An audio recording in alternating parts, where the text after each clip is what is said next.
Ever wondered how flowers turn into fruit? Maybe you've seen a flower bud and wondered what it would look like if it didn't fall off and dry up into a leaf. Or maybe you've seen a bunch of leaves with tiny little holes in them, almost like someone poked them full of mini golf tees, and you've wondered how they got that way. Actually, those are both examples of flowers turning into fruit. The first one is an acorn, and the second one is a strawberry. But even though they're very different, they have one thing in common.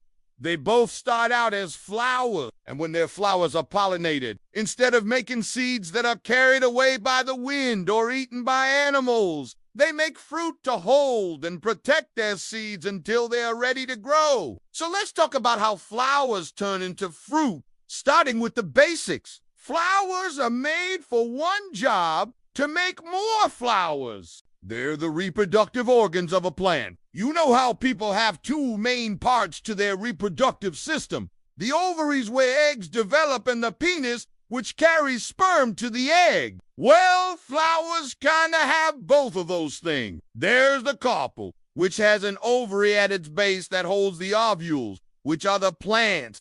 And then there's the stamen, which makes pollen, which is the plant's sperm. When the pollen lands on the carpel, it grows a tube down to the ovary, and then it fertilizes the ovule, which turns into a seed. That's how flowers make babies. Now, there are other ways that plants can reproduce, like with runners like strawberries use, or with bulbs like onions use, or with tubers like potatoes use. But all of those methods still involve flowers, because before a plant can make a runner, bulb, or tuber, it first has to grow from a seed, which is made from a flower. So today we're going to focus on how flowers make more flowers by making fruit. But wait, if the flower is the part that makes seeds, then how does that become fruit? Well, let's look at this strawberry flower here. At the top, you can see its 5 petals, but underneath those petals are the beginnings of its fruit. You see these tiny little holes? Those are where the flower's ovaries used to be. Each of those holes used to contain an ovule,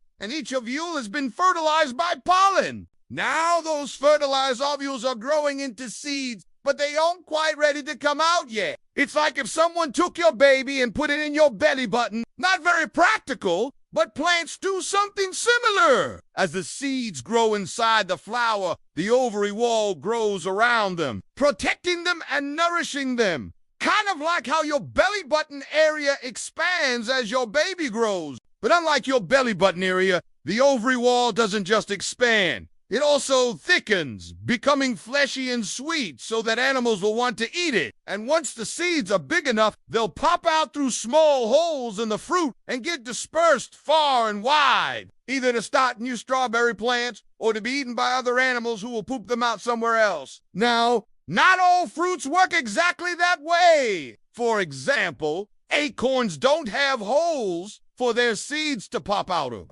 Instead, the whole bottom of the acorn falls off once the seed is mature, revealing the seed inside. And that's actually an example of a dry fruit. In fact, most nuts are dry fruits. This walnut looks like a nut, but really it's a dry fruit called a drupe. Inside, you can see the seed wrapped in a thin layer of dry, sandy flesh. The rest of the fruit is just a hard outer shell. Even this acorn is a dry fruit called a... Look inside and you can see the tiny little seed. All that acorn is doing is protecting that little seed while it waits for the right moment to grow into a new oak tree. These are all examples of simple fruits. They come from one flower and they have just one seed inside. But some fruits have more than one seed and they start out as many flowers all stuck together in a cluster. Let's take a look at this raspberry. You can see all these tiny little seeds inside, and guess what? Each one of those seeds starts out as its own individual flower.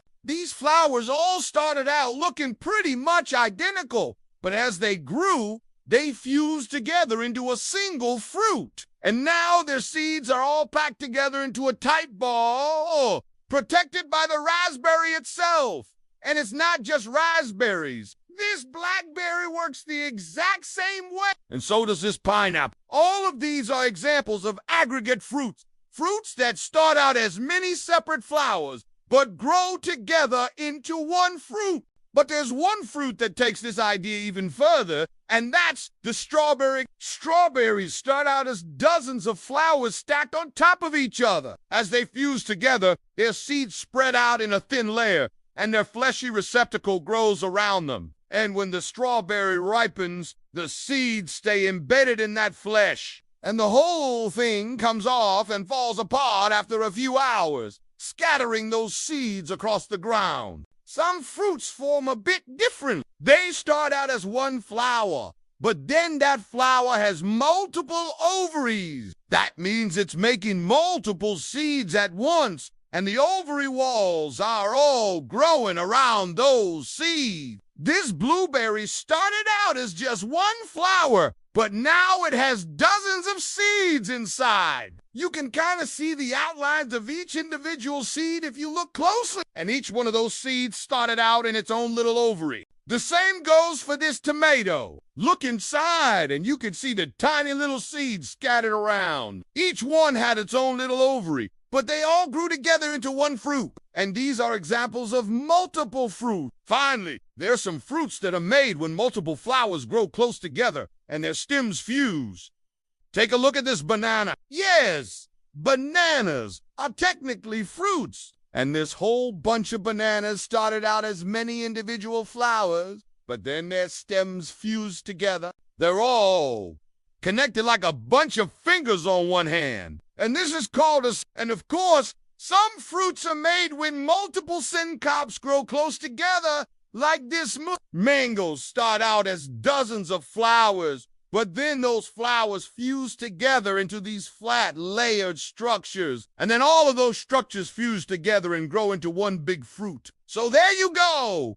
That's how flowers turn into fruit. Of course, there are lots of other details and exceptions. For example, some fruits are sterile and never produce seed. We call those fruits partheno. One famous parthenocarpic fruit is seedless watermelons. Farmers grow them by taking pollen from a plant with seeds and dusting it onto a plant without any seed. If the plant without any seeds is pollinated, it'll grow fruit without having to fertilize its seed. And those fruits will have no seeds inside. And some plants make multiple types of fruit, like this pistachio. Pistachios are actually simple fruits called drupes, but they grow in clusters on a branch. And at the bottom of each cluster, there's a dry fruit called a pod. This pomegranate started out as one flower, but then it produced a bunch of ovaries. Those ovaries grew into separate fruits, and then those fruits grew into separate seed pods,